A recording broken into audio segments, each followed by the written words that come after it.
لطاعته قضاء ولشكره أداء وإلى ثوابه مقربا ولحسن مزيده موجبا والصلاة والسلام والتحية والإكرام على أمينه وحبيبه وخيرته من خلقه وحافظ سره ومبلغ رسالاته العبد المرتضى والنبي المجتبى والرسول المصطفى أبي القاسم محمد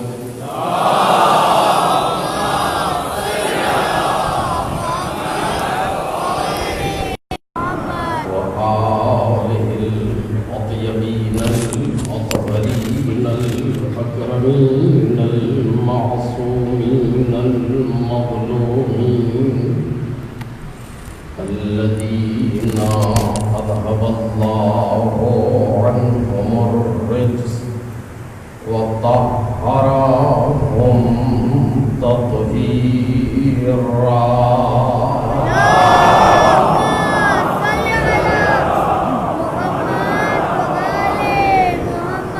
لا سيما ابن الزهراء بقية الله وآيته الكبرى واللعنة الأبدية على أعدائهم أجمعين أما بعد فقد قال الله الكريم في الذكر الحكيم قل إنما يوحى إلي أنما إلهكم إله واحد فهل أنتم مسلمون صلوا على محمد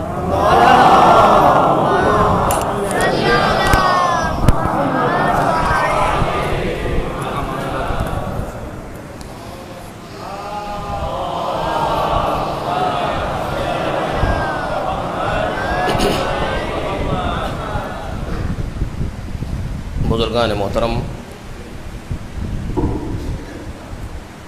اور برادران عزیز،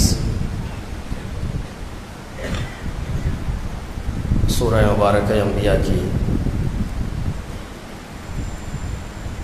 اس آیت کریمہ کے ذیل میں ہماری گفتگو ہو رہی ہے، جس میں ارشاد ربانی ہے کہ اے پیغمبر آپ کہہ دیجئے کہ میری طرف بس یہ وحی ہو رہی ہے کہ تمہارا معبود بس ایک ہے۔ فَهَلْ أَنْتُمْ مُسْلِمُونَ، کیا تم تسلیم ہوتے ہو، مسلمان ہوتے ہو؟ اس سلسلے میں جو موضوع زیر بحث ہے وہ کربلا جلوگاہ توحید ہے۔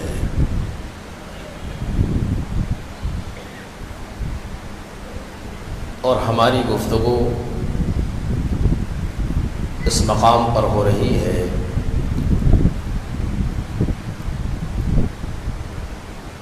کہ کربلا کا جو تصور ہمارے ذہن میں ہے، آیا یہ وہی تصور ہے کہ جو پروردگار عالم ہمارے ذہن میں لانا چاہتا ہے، یا ابھی اس مقام تک ہم نہیں پہنچے ہیں؟ اس لفظ پر گفتگو ہے۔ عرض کیا گیا کہ کربلا کا تصور جناب آدم کے زمانے سے شروع ہو کر کے آج تک باقی ہے اور حضرت حجت تک جا رہا ہے۔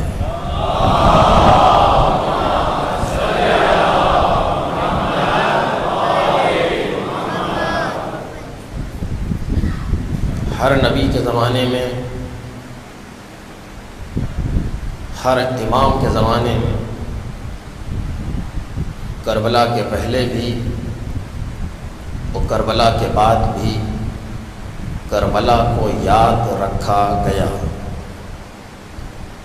تفصیل آپ کے سامنے گزر چکی ہے اور عمداً ان واقعات کو نقل کیا گیا کہ جس سے ہمارے بچوں کے ذہن میں یہ بات پہنچ جائے کہ کس طریقے سے کربلا کے لیے زمینہ سازی کی گئی۔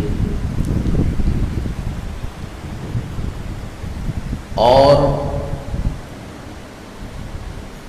دوسری جانب دشمنوں نے پوری کوشش کی کہ اس ذکر کو ختم کر دیا جائے، اس ذکر کو مٹا دیا جائے۔ مجھے نہیں معلوم کہ ان کو اس ذکر سے کیا مشکل تھی اور انہیں اس ذکر سے کیا خطرہ تھا کہ وہ یہ چاہتے تھے کہ یہ ذکر ختم کر دیا جائے۔ زیارات پر پابندی، ذکر پر پابندی،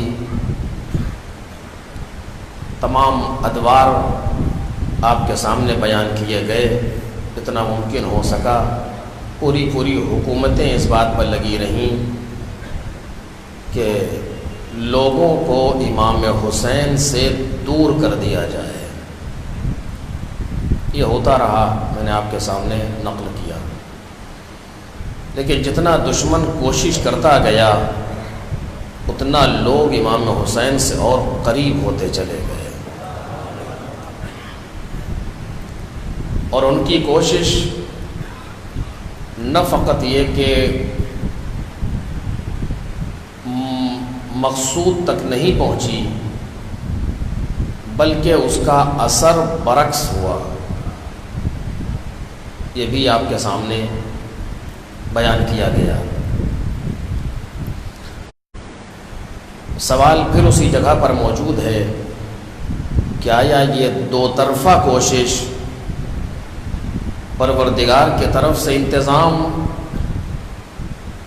اور دشمن کی طرف سے بھی سارا زور ایک ہی چیز پر لگ رہا ہے اور اس کا نام ہے کربلا، اس کی وجہ کیا ہے؟ آج بھی ہم ایک واقعے پر مسلسل گریہ کرتے چلے آ رہے ہیں، مسلسل، اور رونے کے لیے ہم سے کہا بھی گیا، ائمہ نے زور بھی دیا، میں نے روایات آپ کے سامنے بیان کی۔ اب سوچیں آخر کہ کیا یہ معقول ہے کہ ایک واقعہ جو اب سے 1400 برس پہلے ہوا تھا اس پر اس طریقے سے گریہ کیا جائے اور اس طریقے سے اس کا غم منایا جائے؟ آخر کیوں؟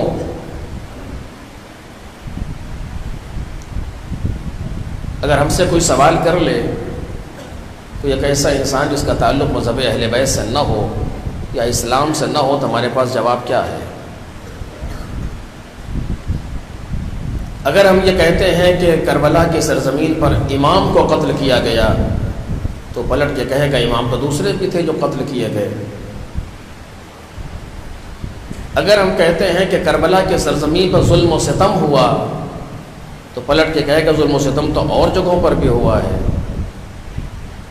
میں نے آپ کے سامنے گزارش کیا،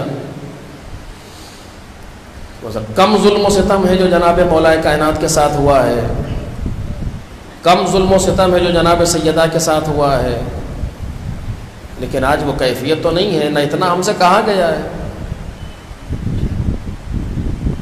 یبن شبیب ان کنت باقیا للشیء فابق للحسین المظلوم، اے شبیب کے بیٹے جب کسی چیز پر رونا آئے تو ہمارے جد پر رونا کیوں؟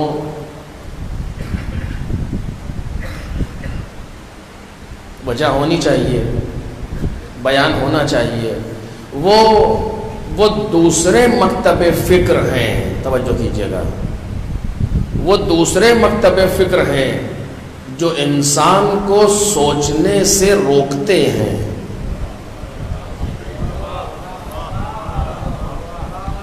مثلا کرسچینٹی، مثلا مسیحیت، ایک مقولہ مشہور ہے کہ بعض چیزوں پر ایمان لایا جاتا ہے، سمجھا نہیں جاتا۔ ان سے پوچھئے کیسے 3 میں 1 اور 1 میں 3 یہ کیسے ہوتا ہے؟ کہتے نہیں، یہ سمجھنے والی چیز نہیں ہے، اس پر ایمان لایا جاتا ہے، اس پر غور نہیں کرو، اس کو سوچو نہیں، ورنہ ایمان سے خارج ہو جاؤ گے، اس پر صرف ایمان لاؤ۔ یہ دوسرے مذاہب ہیں جو سوچنے سے منع کرتے ہیں، جو تعقل سے منع کرتے ہیں، جو تدبر سے منع کرتے ہیں، جو تفکر سے منع کرتے ہیں۔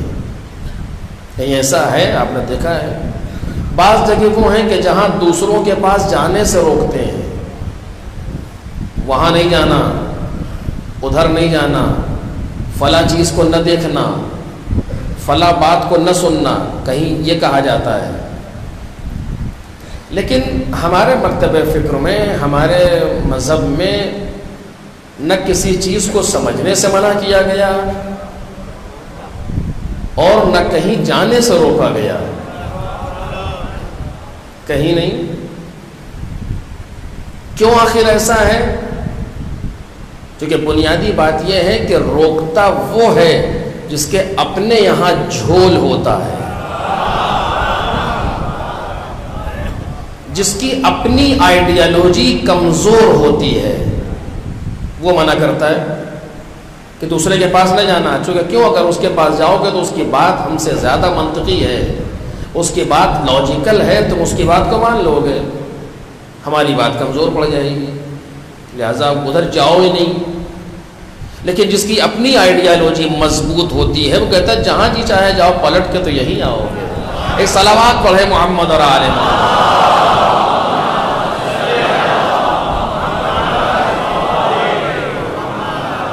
کیونکہ اس کی اپنی آئیڈیالوجی مضبوط ہے۔ سوچنا نہیں، غور نہیں کرنا، فکر نہیں کرنا، ورنہ راز کھل جائے گا، اگر سمجھنے لگے تو پھر ہاتھ سے نکل جائیں گے۔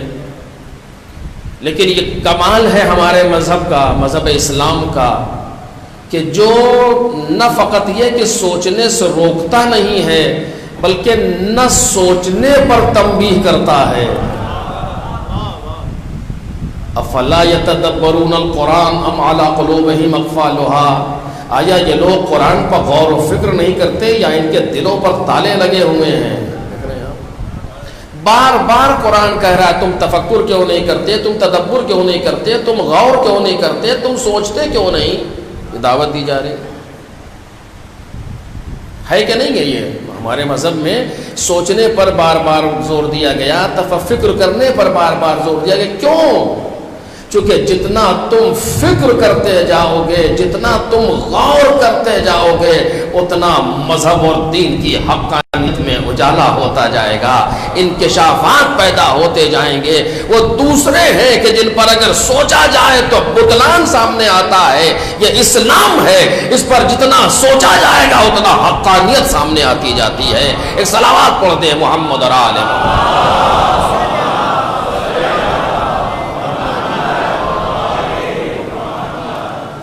بس اسی طریقے سے ایک واقعہ ہے کربلا۔ کربلا کو سوچنا چاہیے، کربلا پہ غور کرنا چاہیے۔ اب یہ موضوع اس طرح سے نہیں ہے، ورنہ میں اور تفصیل سے آپ کے سامنے اس کو بیان کرتا کہ آخر کیا ہوا کربلا کے میدان میں، لیکن جتنا ممکن ہوگا اتنا عرض کروں گا۔ سوال اپنی جگہ باقی ہے اور اسی کے جواب میں تھوڑا سا پیچھے جانا پڑے گا۔ کیا ہوا آخر کہ اتنا زیادہ زور دیا جا رہا ہے کربلا پر؟ ہمیں غور کرنا چاہیے، ہمیں فکر کرنی چاہیے۔ اور یہ اس لیے کہہ رہا ہوں کہ کہا گیا کہ ہمارا کوئی کام نہیں ہے سوائے رونے کے، ہم رونے کے لیے پیدا کیے گئے ہیں اور روئیں گے بس، باقی چیزیں کچھ نہیں۔ ایسا نہیں ہے، رونا ہماری ذمہ داری ہے، رونا ہمارا ایک فطری عمل ہے۔ رونا حسین ابن علی سے ایک لگاؤ کی علامت ہے، وہ تو ہوگا۔ اس میں تو کوئی شک و شبہ ہے ہی نہیں، لیکن رونے کے معنی یہ کہاں ہے کہ کربلا پر غور نہ کیا جائے؟ رونے کے معنی یہ کہاں ہے کہ کربلا پر فکر نہ کی جائے؟ رونے کے معنی یہ کہاں ہے کہ کربلا کو بیان نہ کیا جائے؟ توجہ کیجئے، اگر کربلا کا واقعہ جناب آدم کے زمانے سے شروع ہو رہا ہے، توجہ چاہتا ہوں، اگر کربلا کا واقعہ ادوار انبیاء سے ہوتا ہوا پیغمبر کے زمانے تک آیا، اگر کربلا کے واقعے کو جناب جبرائیل نے پیغمبر سے بیان کیا، اگر کربلا کے واقعہ پر وقتاً وفاقتاً پیغمبر نے گریہ کیا، اگر کربلا کے واقعے پر ائمہ طاہرین نے کربلا سے پہلے گریہ کیا، اگر کربلا کے واقعے پر 35 سال تک امام سجاد ہر بہانے سے روتے رہے، اگر کربلا کے واقعے کو 50 سال سے زیادہ معصوم راوی اور امام نے بیان کیا، امام باقر نے، اگر کربلا کے واقعے پر امام صادق، امام کاظم، امام رضا اور دیگر ائمہ طاہرین نے باقاعدہ گریہ کیا، اگر کربلا کے واقعے کے تصور کو امام زمانہ سے جوڑا گیا، اگر کربلا کے واقعے کو امام زمانہ سے ایسے جوڑا گیا کہ آنے کے بعد کہیں گے کہ لوگوں میرے جد کو پیاسا قتل کیا گیا، میرے جد کو مظلوم قتل کیا گیا، اگر کربلا کے واقعے کو امام زمانہ سے ملایا گیا کہ اے کربلا کے خون کا بدلہ لینے والے آپ کہاں ہیں، اس کا مطلب یہ ہے جناب آدم سے لے کر حضرت حجت تک کربلا کا واقعہ تکرار ہوتا چلا آ رہا ہے، اس کا مطلب یہ ہے کربلا کسی ایسی فکر کا نام ہے جو ہر زمانے میں، ہر عہد میں، ہر دور میں اتنی طاقت رکھتی ہے کہ جس طرح کا انسان سامنے آئے گا کربلا اسے سیراب کرتی ہوئی نظر آئے گی۔ ایک صلوات پڑھے بآواز بلند بر محمد۔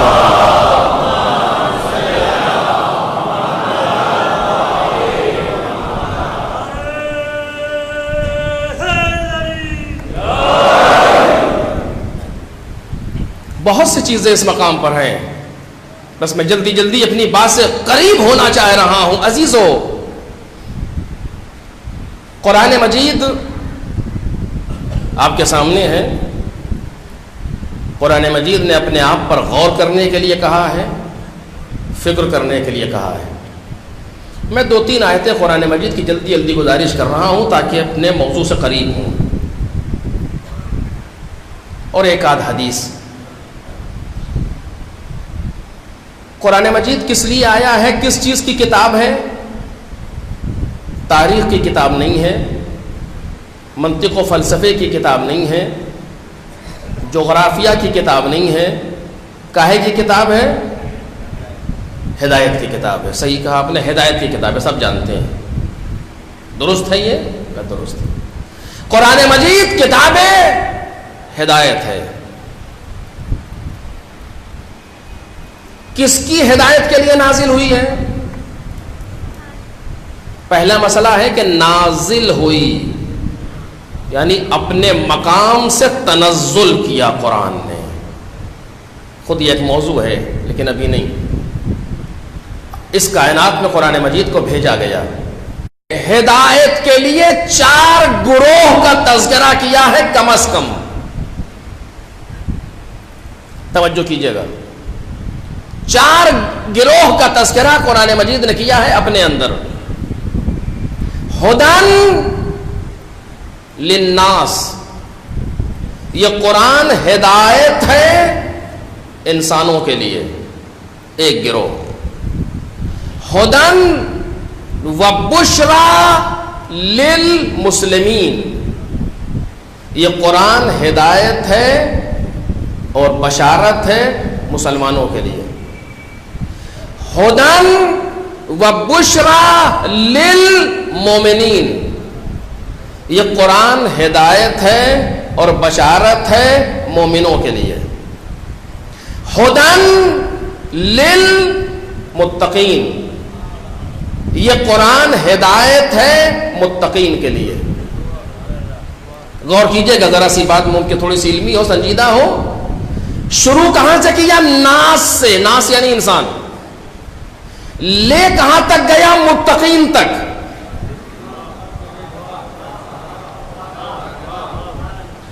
آپ کو معلوم ہے عام انسانوں سے متقین کا فاصلہ کتنا ہے؟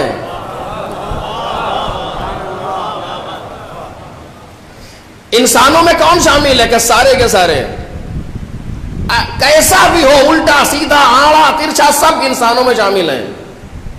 صدام بھی انسان ہے، فرعون بھی انسان ہے، نمرود بھی انسان ہے، حامان بھی انسان ہے، باراک اوباما بھی انسان ہے، بش بھی، سب انسان ہے.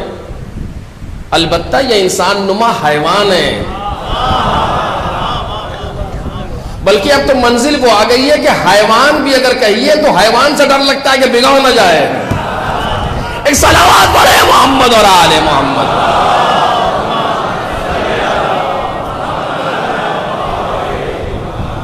جو انسان نما حیوان کا ہے تو میں نے مبالغہ نہیں کیا، نہ کسی کی توہین کی ہے، یہ اسٹیٹمنٹ آف فیکٹ ہے، یہ حقیقت ہے جو بیان کی جا رہی ہے. امام کسی نے کہا کہ مولا ما اکثر الحجیج، ذرا دیکھیے کتنے حاجی آئے ہوئے ہیں.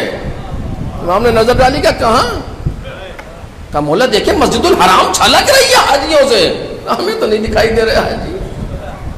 سننے والا غور کے کیا ہوا؟ ایک بار امام نے کہا دیکھو گے؟ کہا مولا، ایک اشارہ کیا فرزند رسول نے، اور اشارہ بھی اس کے سمجھنے کے لیے، ورنہ ارادہ کافی ہے. ایک اشارہ کیا چہرے پر، اب جو دیکھا تو اکا دکا انسان یہاں وہاں طواف کر رہے، باقی سارے جانور ٹہل رہے ہیں. کہا دیکھا تم نے؟ کہا مولا جلدی سے لائیے، ہمارے بس کی بات نہیں ہے اس منظر کو دیکھنا. یعنی انسان نما حیوان ہے یہ لوگ. خیر یہ ایک دوسرا موضوع ہے، لیکن سارے کے سارے عرف عام میں انسان کہے جائیں گے. تو قرآن مجید انسانوں کے لیے بھی ہدایت، قرآن مجید مسلمانوں کے لیے بھی ہدایت، قرآن مجید مومنوں کے لیے بھی ہدایت، قرآن مجید متقی لوگوں کے لیے بھی ہدایت. اچھا اس کا مطلب یہ ہے کہ قرآن مجید کو 4 پارٹ میں تقسیم کرنا چاہیے. پہلا پارٹ انسانوں کے لیے، دوسرا پارٹ مسلمانوں کے لیے، تیسرا پارٹ مومنوں کے لیے، چوتھا پارٹ متقی لوگوں کے لیے. ایسا ہے؟ علماء کہیں گے نہیں ایسا بھی نہیں ہے. پھر کا پورا قرآن بسم اللہ سے لے کر کے والناس تک انسانوں کے لیے ہدایت. یہی پورا قرآن بسم اللہ کے بے سے لے کر کے والناس کی سین تک مسلمانوں کے لیے ہدایت. یہی پورا قرآن مومنوں کے لیے ہدایت، اور یہی پورا قرآن متقی کے لیے ہدایت.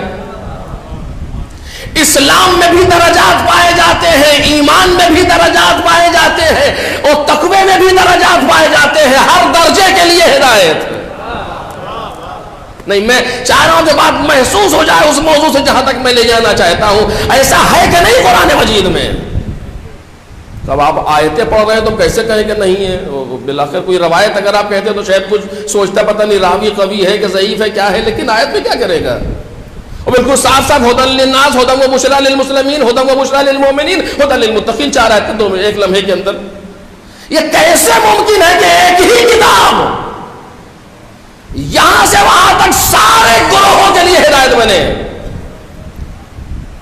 میں نے ابھی عرض کیا فاصلہ کتنا ہے انسانوں سے متقی تک. دیکھیے پہلے انسان بنے، پھر انسان سے مسلمان بنے، پھر مسلمان سے مومن بنے، پھر مومن سے متقی بنے. اور اب اگر میں نے اسی جگہ سے عرض کیا ہے، لیکن جلدی سے ایک بات کہہ رہا ہوں آپ کے سامنے. متقی کسے کہتے ہیں آپ کو معلوم ہے؟ ہم سمجھتے ہیں متقی کے معنی یہ ہے کہ گردن ٹیڑھی کیے ہو، نظریں جھکائے ہوئے ہو، ہاتھ میں تسبیح لیے ہو کہ بڑا متقی آدمی. بعض لوگوں کے تقوی کے لیے کسی نے کہا کہ بہت متقی انسان ہے. کا دلیل کیا ہے؟ کہ کسی مسئلے میں بولتا ہی نہیں. عجب، یہ کون سا تقوی ہے آخر؟ زمانہ کہیں سے کہیں چلا جائے، سماج برائی کی طرف جائے، یہ بولتا ہی نہیں. تو اس لیے کہ متقی ہے سوال ہی نہیں ہوتا. اگر تقوی ہوتا تو اسے چپ نہ رہنے دیتا. ایک صلوات پڑھیے محمد اور آل محمد.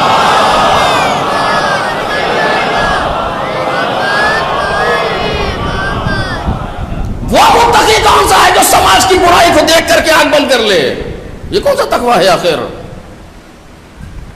کسے کہتے ہیں تقوی؟ مجھے نہیں معلوم، توجہ کیجئے گا. ایک شخص تھا کہ جو مولائے کائنات کے پاس آیا اور آنے کے بعد وہ کہتا ہے یا امیر المومنین صف لی المتقین. عجب.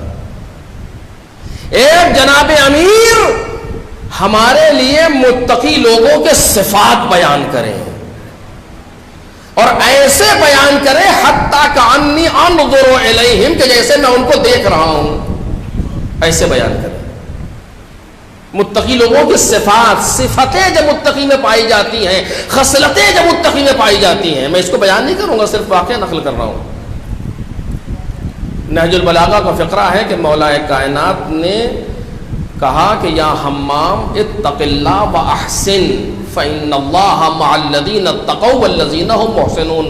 اے حمام تقوی اختیار کرو، نیکی کرو، پروردگار نیکی کرنے والوں کے اور متقی لوگوں کے ساتھ ہے.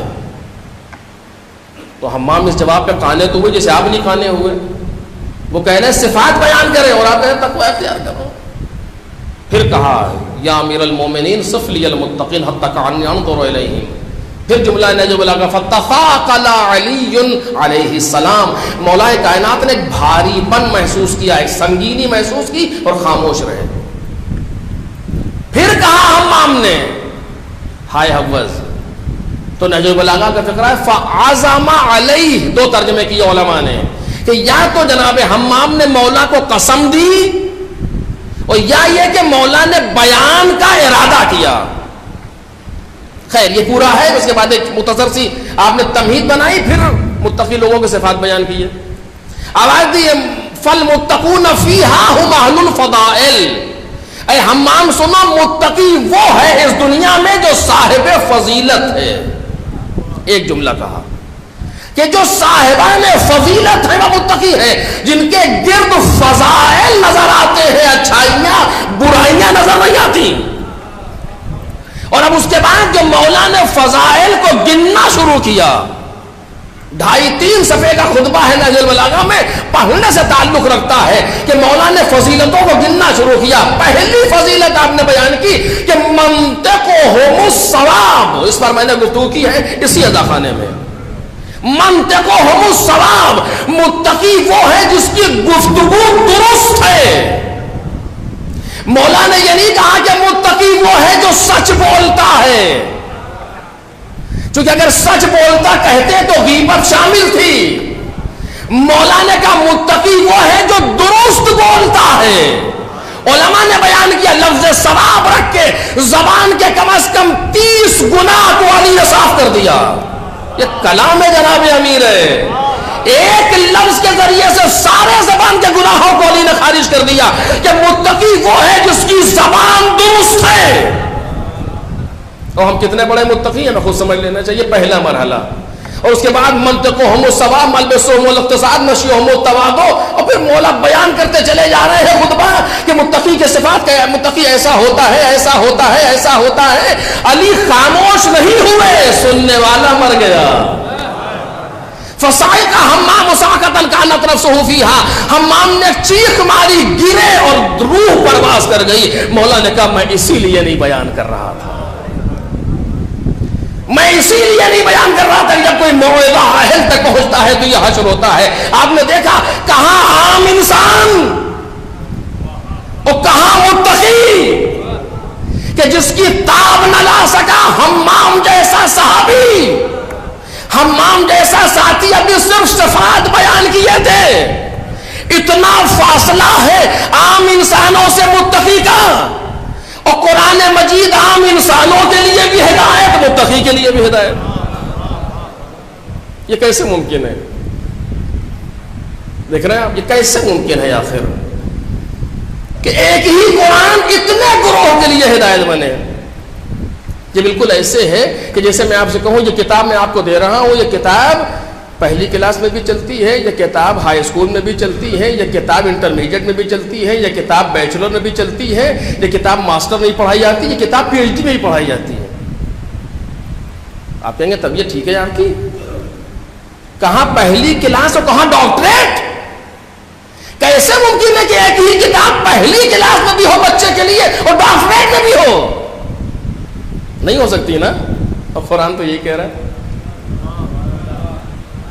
یہ جاہل سے جاہل کے لیے بھی ہدایت ہے اور یہ عالم سے عالم کے لیے بھی ہدایت ہے. آج تک کوئی ایسا پیدا نہ ہو سکا جو یہ دعویٰ کر دے کہ جو بھی قرآن میں تھا سب ہم نے لے لیا، اب اس سے زیادہ کچھ نہیں ہے. کتنا ہی بڑا فلسفی ہو، کتنا ہی بڑا منطقی ہو، کتنا ہی بڑا مفسر ہو، یہ نہیں کہہ سکا کہ قرآن کی ساری چیزوں کو ہم نے لے لیا. اب ایک جملہ آپ کے سامنے عرض کر رہا ہوں، اسے یاد رکھے میرے بچے.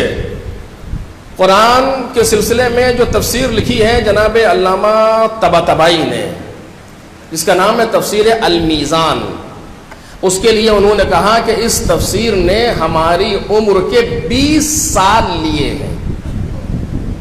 20 سال.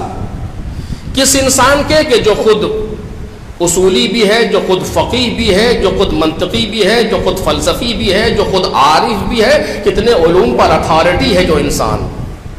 وہ انسان جس کے شاگرد مطہری جیسے ہوتے ہیں، جس کے شاگرد جوادی عاملی جیسے، عز الدینی جیسے، حسنزادہ عاملی جیسے لوگ ہیں، ایسا انسان. اس نے کہا کہ تفسیر اس میزان نے ہماری عمر کے 20 سال لیے ہیں. 20 جلدوں پر یہ تفسیر ہے، اتنی جگہ لیتی ہے آپ کی الماری میں یہ تفسیر المیزان. 20 سال میں انہوں نے تفسیر کو مکمل کیا اور کہا کہ عمر کے 20 سال لیے. انہیں کیا کہنا چاہیے تھا؟ انہیں کہنا چاہیے تھا کہ جو بھی قرآن کے تفسیری نکات ہو سکتے تھے ہم نے سب اس میں لکھ دیے. یہ کہہ سکتے تھے کہ نہیں کہہ سکتے تھے؟ 20 سال تک آئے ہیں کہ جو بھی قرآن مجید میں تھا تفسیری نکتہ ہم نے اسے بیان کر دیا ہے. لیکن اس مرد بزرگ نے کیا کہا؟ کہاں ہیں ایسے اللہ والے لوگ؟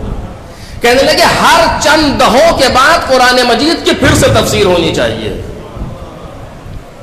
عجب. آپ نے 20 سال لگانے کے بعد یہ نتیجہ نکالا کہ 20 سال کھپائے اپنی عمر کے تفسیر المیزان میں اور کہا ہر چند دہوں کے بعد پھر سے تفسیر ہونی چاہیے. کہا وہ کیوں؟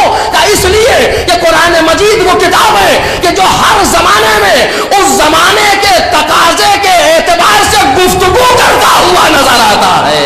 ایک صلوات پڑھ دے محمد اور آل محمد.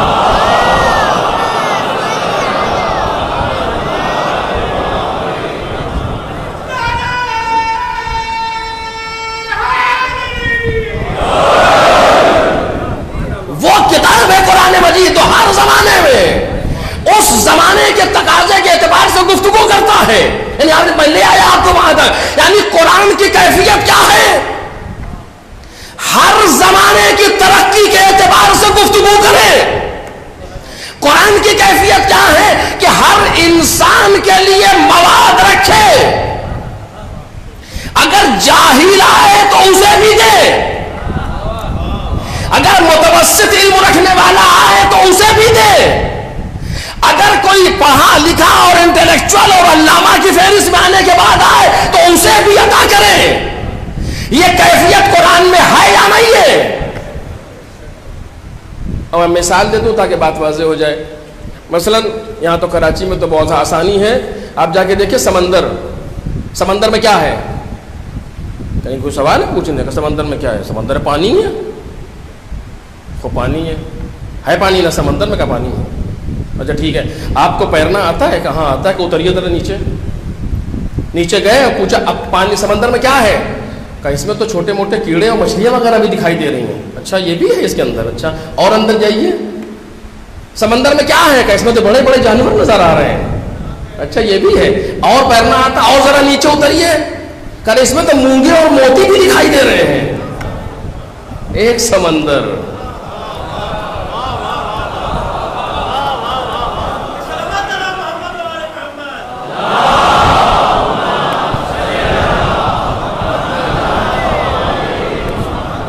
ایک سمندر، پانی بھی ہے، جانور بھی ہیں، کیڑے مکوڑے بھی ہیں، بڑے جانور بھی. کتنوں کو سیراب کر رہا ہے. کوئی کچھ لے رہا ہے، کوئی کچھ لے رہا ہے، کوئی ریسرچ کر رہا ہے، کوئی کسی میدان میں. ایک سمندر سب کو دے رہا ہے اس کی بساط کے مطابق.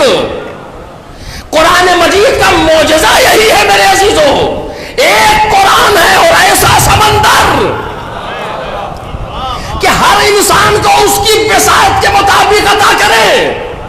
جو سفی علم رکھنے والے ہیں مجھ جیسے ان کو واقعات بتائے، کہیں یوسف کا واقعہ، کہیں موسیٰ کا واقعہ، کہیں عیسیٰ کا واقعہ، اسی سے ہدایت لیتے چلے جاؤ.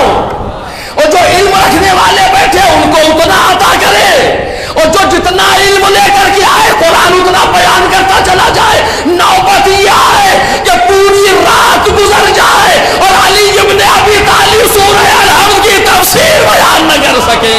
ایک صلوات پڑھتے محمد اور آل محمد.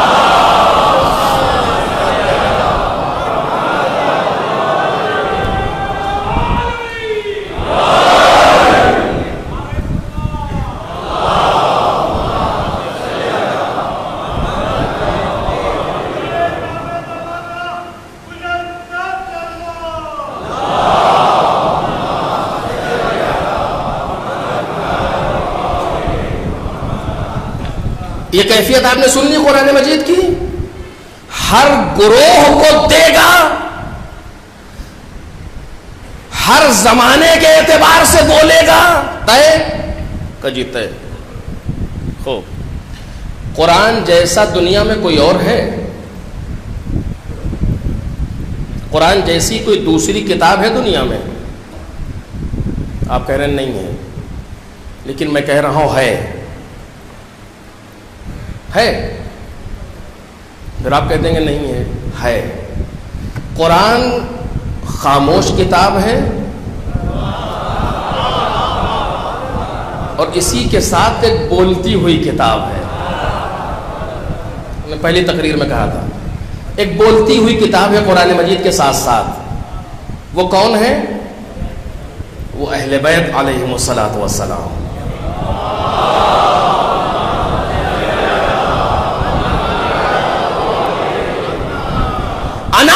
قرآن الناطق، میں بولتا ہوا قرآن ہوں. کہاں جا رہے ہیں؟ ادھر. اس پر گفتگو میں نے اس سے پہلے ایک بار کی ہے وجود قرآنی پر. اب گفتگو اس پر نہیں کروں گا. میں بولتا ہوا قرآن ہوں. پیغمبر نے کہا دیکھو میں تمہارے درمیان دو چیزیں چھوڑ رہا ہوں. انی تارک فیکم الثقلین کتاب اللہ وعترتی اہل بیتی ما ان تمسکتم بہما لن تضلوا بعدی. میں تمہارے درمیان دو چیزیں چھوڑ رہا ہوں، اللہ کی کتاب اور میری عطرت اور اہل بیت. جب تک ان دونوں سے وابستہ رہو گے کبھی گمراہ نہیں ہوگے.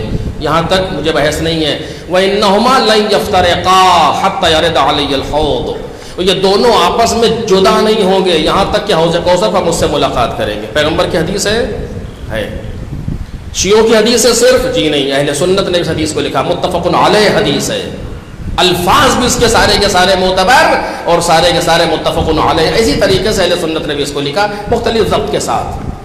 یعنی دونوں جگہ یہ حدیث پائی جا رہی ہے. آپ نے سنا ہوگا کلپس موجود ہیں لوگوں کی کہ وَإِنَّهُمَا لَن يَفْتَرِقَا حَتَّى يَرِدَ عَلَيَّ الْحَوْضُ.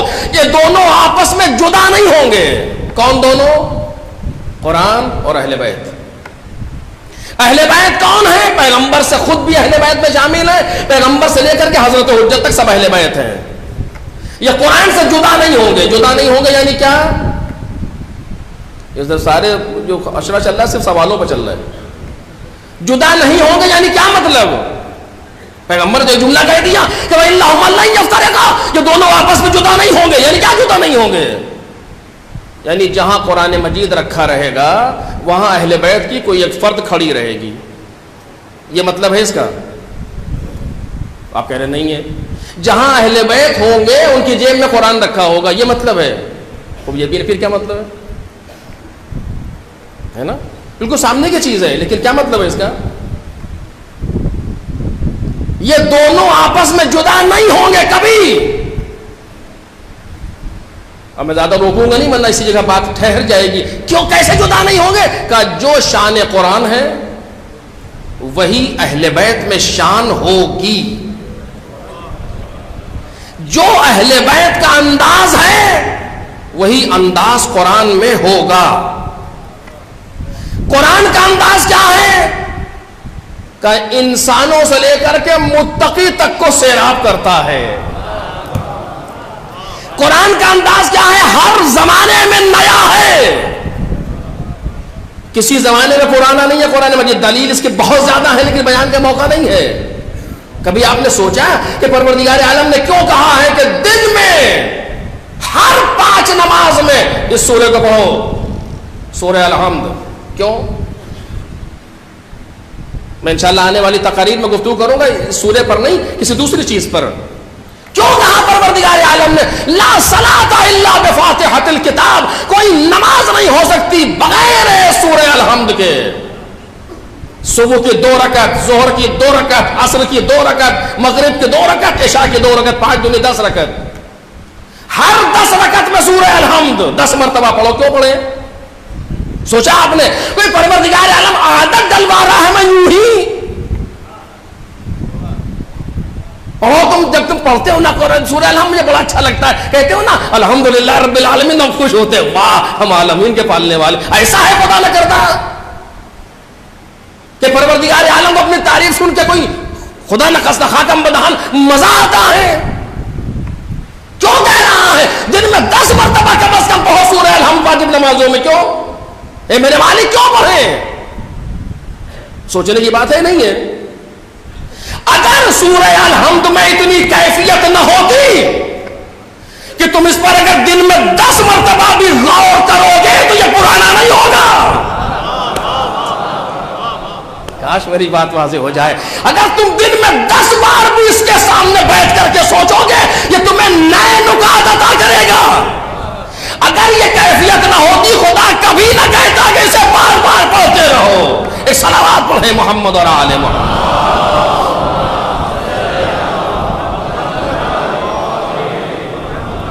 کبھی نہیں کہتا پروردگار یوں ہی تو نہیں کہنا بلا وجہ. وہ حکیم ہے، حکیم کا فعل حکمت سے خالی نہیں ہوتا. بچے میرے سے کہ وہ کہ خالق حکیم و حکمت ہے. دن میں 10 مرتبہ اسے پڑھو سورہ الحمد کو، بار بار پڑھتے رہو. کیوں؟ کیونکہ جتنا اسے پڑھتے چلے جاؤ گے اتنا یہ تمہیں نئی چیزیں بتاتا چلا جائے گا، تمہاری ہدایت کرتا چلا جائے گا. اب وہ کیسے کیا وہ دوسری بحث ہے، لیکن بالآخر قرآن میں یہ کیفیت موجود ہے. یہی شان اہل بیت میں ہونی چاہیے، یہی شان اہل بیت میں ہونی چاہیے کہ جتنا اہل بیت کو پڑھتے چلے جاؤ اتنا نئی چیزیں سامنے آتی چلی جائیں. جو قرآن کا انداز ہے وہ اہل بیت میں ہونا چاہیے. نہ قرآن پرانا ہوا ہے نہ ہوگا تو اہل بیت بھی نہ پرانے ہوئے ہیں نہ ہوگے. اگر قرآن پڑھنے سے نئے نکات عطا کرتا ہے تو ذکر اہل بیت بھی نئے نکات عطا کرے گا. بھائی صلوات پڑھنا محمد اور آل محمد.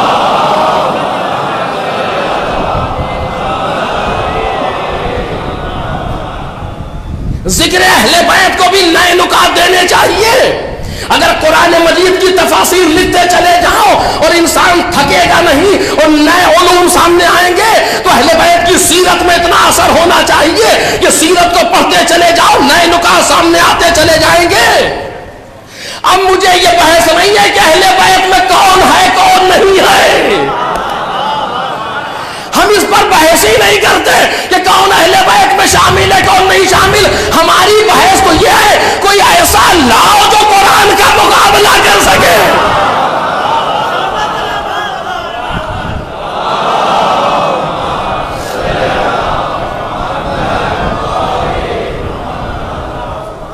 کوئی ایسا پیش کیا جائے جو قرآن مجید کا مقابلہ کر سکتا ہو، جو قرآن کے ہم پلہ ہو، جو قرآن کے برابر ہو، جو قرآن کے سامنے آ سکے. قرآن ناطق اہل بیت علیہم الصلوۃ والسلام. اب یہاں پر توجہ کیجئے، بس آخری مرحلے پر آ گیا میں. پیغمبر نے 2 چیزیں چھوڑی، قرآن اور اہل بیت. ایک دوسرے سے جدا نہیں، یعنی انداز جدا نہیں، یعنی شان جدا نہیں. بلکہ اب یہاں تک آیا ہوں تو ایک جملہ اور کہوں آپ کے سامنے تاکہ میرے بچے اور چھوٹے بھائیوں کے لیے عرض کر رہا ہوں سوچیں اس چیز پر. اگر آپ غور سے دیکھیں تو قرآن و اہل بیت 2 چیز نہیں ہیں. یہ پیغمبر نے کہا ضرور ہے لیکن پیغمبر نے ان لوگوں کے لیے بھی کہا ہے کہ جو انسانوں کی فہرست میں داخل ہے. ابھی متقی کی فہرست سے بہت دور ہیں، ان کے لیے بھی تو رسول فرمان ہے انی تارک فیکم الثقلین. 2 چیزیں چھوڑ رہا ہوں، ایک کتاب اور ایک اہل بیت. لیکن اگر اس پر غور کیا جائے انہما لن یفترقا، اسی لیے کہا کہ یہ دونوں جدا نہیں ہوں گے. جدا نہیں ہوں گے کہ معنی یہ نہیں ہے کہ جدا ہونے کے قابل ہیں اور نہیں ہوں گے. نہیں، یہ ایسے ہیں جو جدا ہو ہی نہیں سکتے. ان کا سر و تن تو جدا ہو سکتا ہے مگر یہ قرآن سے جدا نہیں ہو سکتے. توجہ کریں، یہ قرآن سے جدا نہیں. کیوں؟ اس لیے کہ ایسا دو چیز نہیں ہے. جب غور کرو گے تو نتیجہ نکلے گا کہ دو چیز نہیں ہے بلکہ کوئی ایک چیز ہے جس کے دو رخ ہیں. ایک ہی چیز ہے جس کے دو رخ ہیں. ایک رخ خاموش ہے، دوسرا رخ بولتا ہوا ہے. ایک صلوات پڑھ دے محمد اور آل محمد.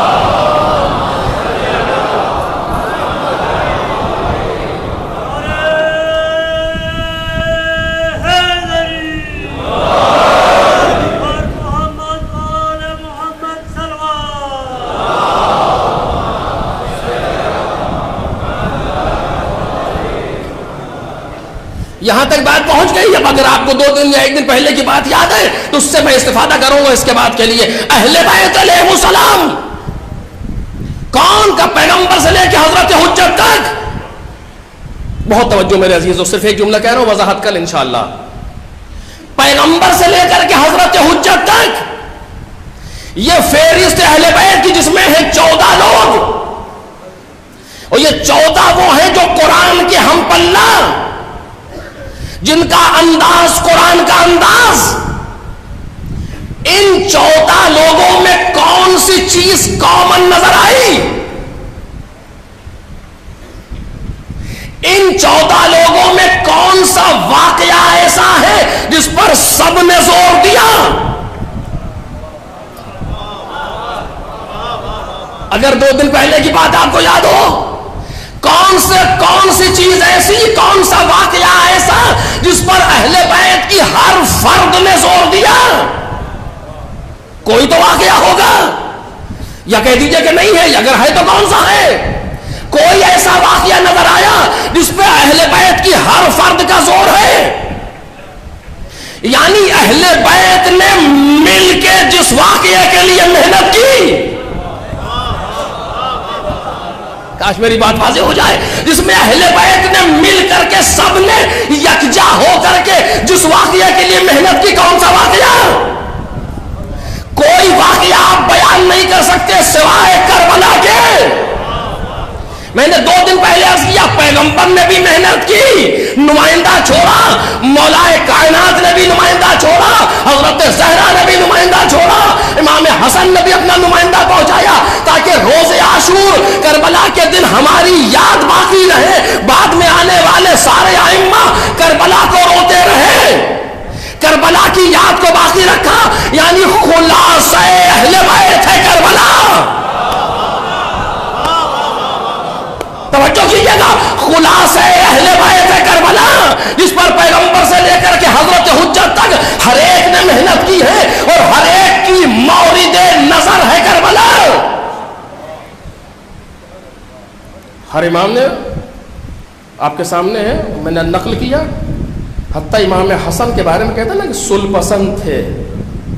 امام حسن کا مزاج جنگی کیفیت کا تھا. یہ نااہل ہیں جو یہ کہیں، یہ جاہل ہیں جو یہ کہیں.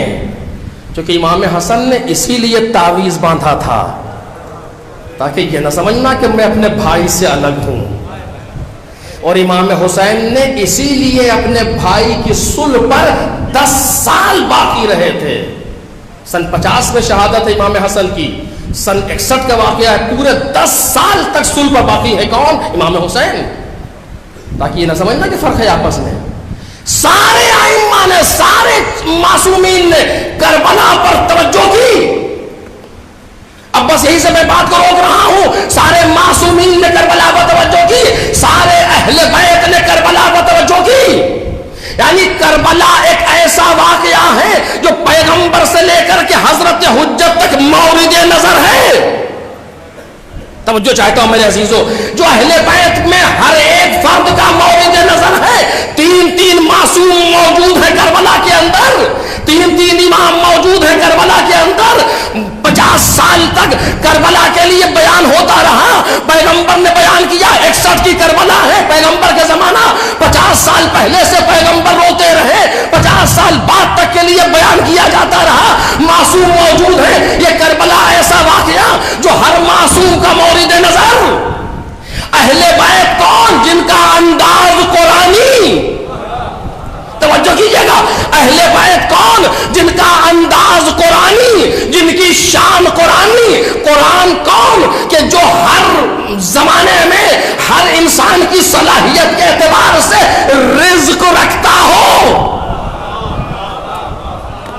کاش میری بات واضح ہو جائے, میں سے زیادہ عرض نہ کر پاؤں گا. پھر سے سنیے, قرآن وہ جو ہر سطح فکر کے لیے انسانوں کے لیے بھی رزق رکھتا ہے, مسلمانوں کے لیے بھی رزق رکھتا ہے, مومنوں کے لیے بھی رزق رکھتا ہے, متقی لوگوں کے لیے بھی رزق رکھتا ہے.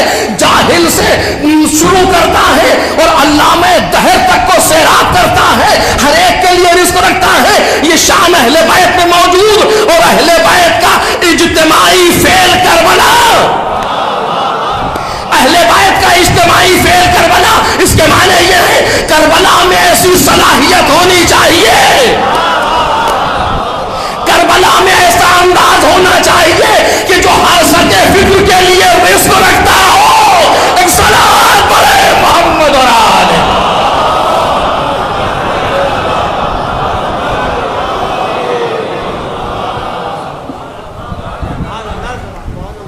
ایک صلوات پڑھے محمد اور آل محمد.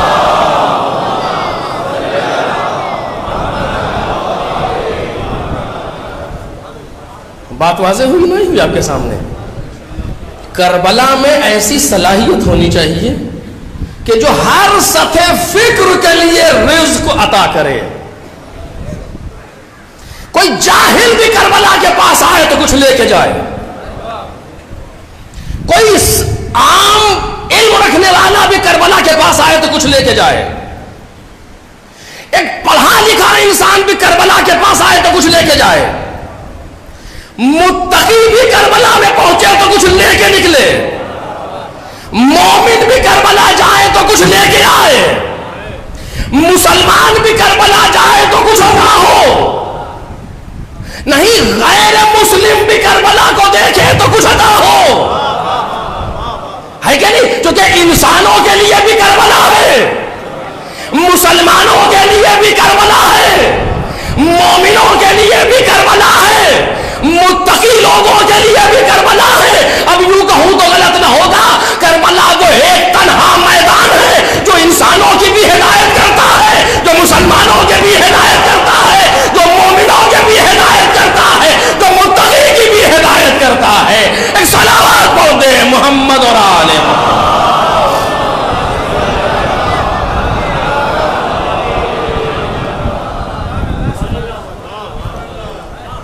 ابھی ہم کربلا کے ظاہر کو دیکھ رہے ہیں اور اتنا کچھ نظر آ. غلط کہہ رہا ہوں آپ کے سامنے؟ بالکل ایسی بات میں نے آپ کے سامنے پیش کی ہے, بالکل دو دو چار کہ ہمارے مجمع کا ہر انسان جو جاگ رہا ہو سمجھ لے. مجھے نہیں لگ رہا کہ کوئی سو رہا ہے اس مجمع میں. صلوات پڑھے محمد اور آل محمد.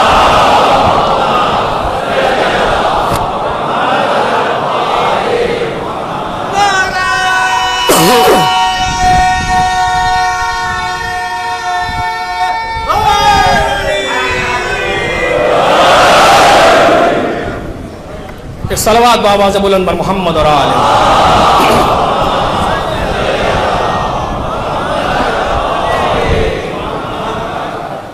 کربلا آپ نے پہچانا, کربلا کسی شہر کا نام نہیں ہے. کربلا ایک آفاقی تصور ہے جو زمان و مکان سے کہیں بلند ہے.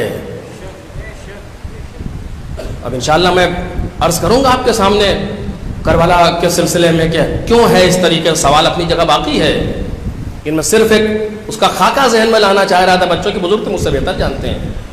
ہر گروہ کی ہدایت کرتا ہے تصور کربلا. کیسے؟ انشاءاللہ پھر اب یہ ہماری ذمہ داری ہے کہ ہم کربلا کو پیش کیسے کر رہے ہیں دنیا کے سامنے.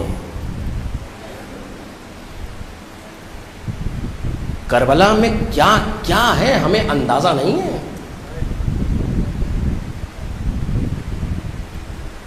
جذبات، احساسات کتنے ہیں کربلا میں ہم تصور نہیں کر سکتے. کربلا میں اخلاق کتنا ہے ہم تصور نہیں کر سکتے. کربلا اعتقاد کے میدان میں کتنی آگے ہے ہم تصور نہیں کر سکتے. کربلا میں عرفانی جلوے کتنے ہیں ہمیں اندازہ نہیں ہے. جو بات میں آپ سے کہہ رہا ہوں اس کی ایک سامنے کی دلیل دوں آپ کو، بالکل واضح دلیل، بالکل جو آپ ہر انسان محسوس کر لے کہ کربلا ہر گروہ کے لیے رزق رکھتا ہے. کربلا کا تصور، اور ہر گروہ کے لیے رزق کی فراہمی کرتی ہے کربلا. مجھے نہیں معلوم، شاید یہی وجہ رہی ہو، شاید یہ بھی وجہ رہی ہو کہ حسین ابن علی ہر سن و سال کا انسان کربلا لے کے آئے ہیں. ہر سن و سال کا انسان کربلا آیا ہے. اپنی مصلحت مولا خود جانتے ہیں، لیکن شاید یہ بھی وجہ رہو جو جس طرح کا تمہیں نمونہ چاہیے ہو. میں نے کہا نہیں، قرآن کی شان ہے، قرآن کا انداز ہے. قرآن میں چھوٹے سے چھوٹا سورہ، بڑے سے بڑا سورہ.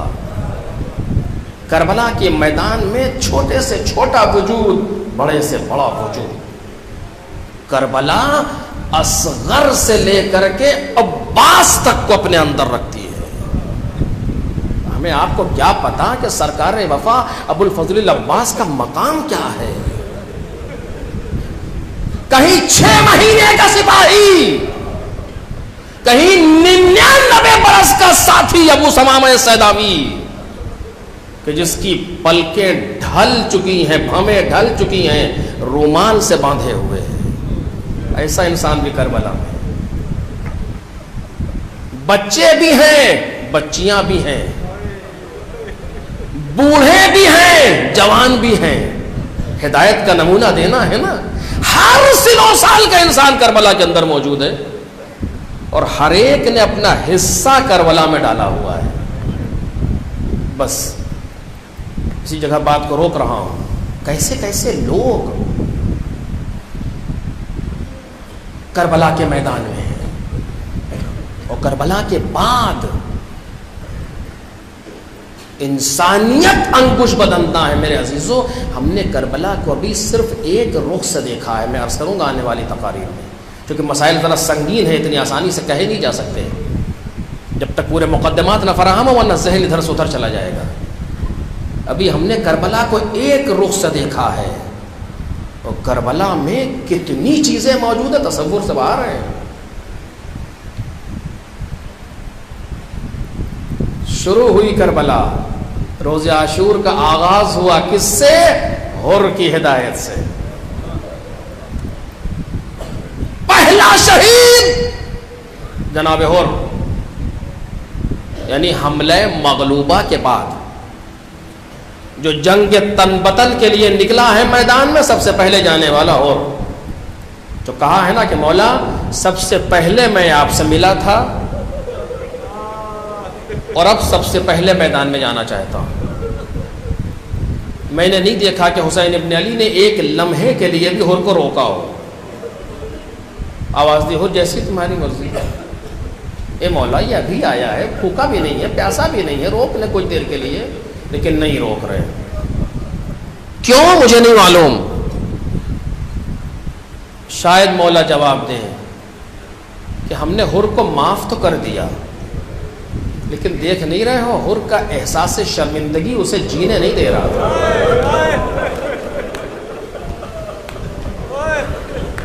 حر کی نظریں جھکی ہوئی ہیں، حر شرم کے مارے زرد ہوا جا رہا ہے. حسین ابن علی آواز دیں کہ مجھے اچھا نہیں لگ رہا، میرا مہمان دیر تک شرمندہ.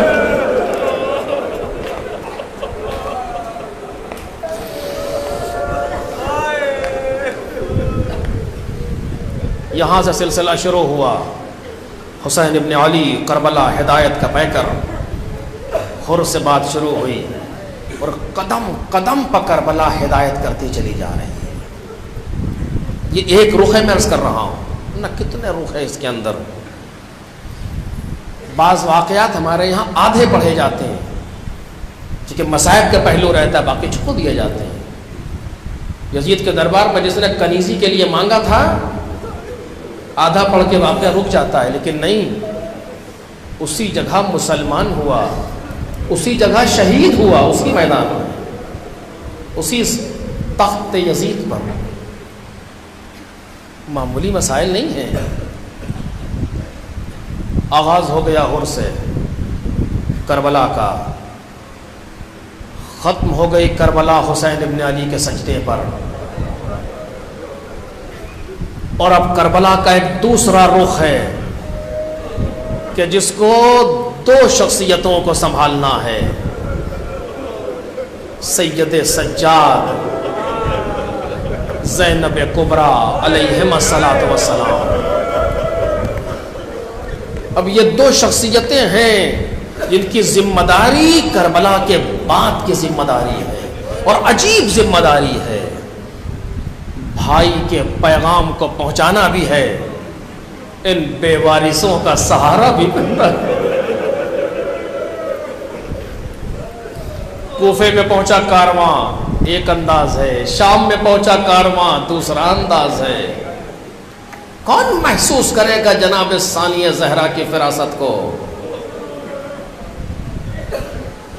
میں اگر یاد رہا تو عرض کروں گا بعد میں آپ کے سامنے، آج ذرا سا آگے بڑھنا چاہ رہا ہوں۔ یہ قافلہ 12 محرم کو کوفے پہنچ گیا،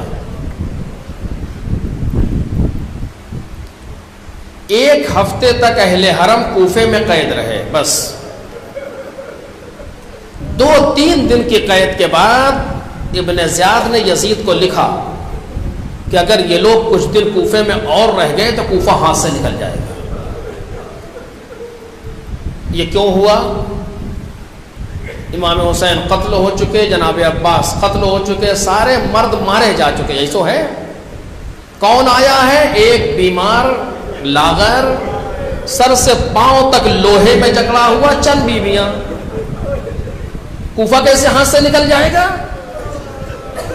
یہ تاثیر ذکر حسین ہے، یہ تاثیر مصائب سید الشہداء ہے جو جناب زینب کی زبان سے ادا ہوئی ہے۔ خطبات زینبی میں وہ اثر ہے کہ کوفے کو زیر و زبر کر دیا زینب نے۔ امام سجاد کی تقریروں میں وہ اثر تھا کہ لوگ انقلاب کے لیے اٹھنے والے ہیں۔ چند دنوں میں، چند تقاریر میں یہ اثر ہے۔ یزید نے کہا کہ اہل حرم کو، ان لوگوں کو کوفے سے شام بھیج دے۔ رات ان کو کوفے سے شام کے لیے بھیجا گیا۔ سوچا گیا کہ رات میں کہیں محفوظ جگہ پر رکیں، کہیں ایسا نہ ہو جب کوفے والوں کو پتا چلے کہ یہاں سے اہل حرم چلے گئے تو وہاں پر حملہ کر دیں رات کی تاریکی میں۔ کہاں رکیں؟ کچھ سمجھ میں نہیں آ رہا۔ دور دیکھا ایک ہلکی سی روشنائی نظر آ رہی ہے، اس کے سہارے سے قافلہ آگے بڑھا، دیکھا ایک مسیحیوں کا ایک دائرہ ہے۔ دق الباب کیا تو ایک بوڑھا راہب باہر آیا، کہا کون؟ کہا ہم ابن زیاد کے سپاہی ہیں، یزید کے خلاف کچھ لوگوں نے خروج کیا تھا، ہم نے ان کے مردوں کو قتل کر دیا، ان کی عورتوں کو لے کر کے شام جا رہے ہیں، تو ہم کیا کریں؟ کہ آج کی رات تمہارے دیر میں پناہ لینا چاہتے ہیں کہ لوگ ہم پر حملہ نہ کر دیں۔ یہ مقتل کے فقرے ہیں، میں خطابت نہیں کر رہا۔ اس بوڑھے راہب نے موقع کی نزاکت کو دیکھا اور ایک طائرانہ نظر مجمع پر ڈالی۔ اس نے دیکھا کہ کچھ نوکے نیزہ پر سر ہیں، کچھ بیویاں ہیں رسن بستہ، ایک جوان ہے لوہے میں جکڑا ہوا۔ کہ سوچ رہا ہے آخر یہ کون لوگ ہیں؟ تو بڑے معصوم سے چہرے ہیں یہ۔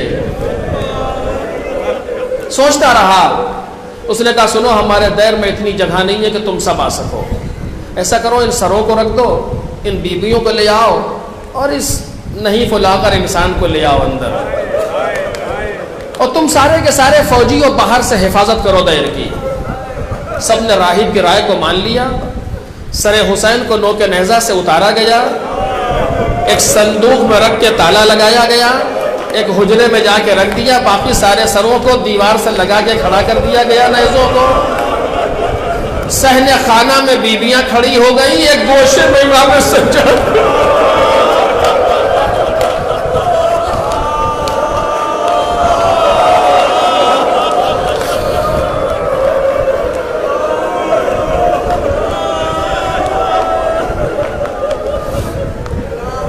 راہب جا کے اپنے بستر پر لیٹ گیا. مقتل کے فقرے ہیں کہ راہب پریشان, مگر بہت پریشان تھے کہ آخر یہ آنے والے ہیں کون. یہ جب سے آئے ہیں دو چیزیں دائر میں ہیں, ایک عجب سی خوشبو اور ایک عجب سی روحانیت و نور. کس سے پوچھے کیا کرے, اس جوان کی حالت ایسی نہیں ہے کہ پوچھے, بیویوں سے کیا پوچھے. لیٹا سوچ رہا تھا کہ آنکھ لگ گئی. خواب میں دیکھا کہ آسمان سے ایک اماری اتر رہی ہے اور وہ اماری اسی حجرے کی طرف آ رہی ہے جہاں سر حسین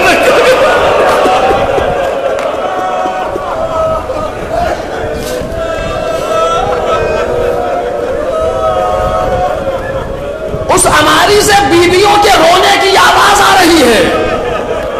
کہتا ہے جب ہماری قریب آئی تو کسی نے کہا کہ راہب آنکھوں کو بند کر لے, آنکھوں کو بند کر لے, پیغمبر کی بیٹی آ رہی ہے.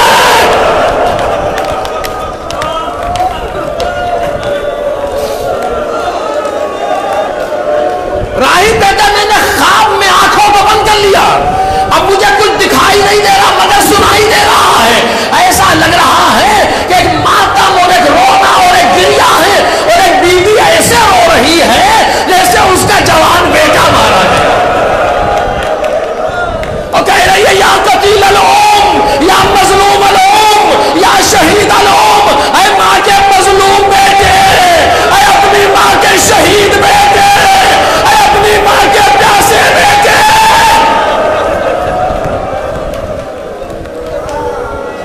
اچانک گھبرا کے آنکھ کھلی, بستر سے اٹھا, اپنے سارے شاگردوں کو جگایا, کہا اٹھو دیکھو کیا قیامت آ گئی دیر کے اندر. سارے شاگرد رات میں اٹھ کے بیٹھ گئے, کیا ہوا, کہا میرے ساتھ آؤ. سب کو لے کر کے آیا. شاگردوں نے دیکھا یہ کون لوگ آ گئے, کیا ہوا, کہ میرے ساتھ آؤ. لے کر کے آیا, سایہ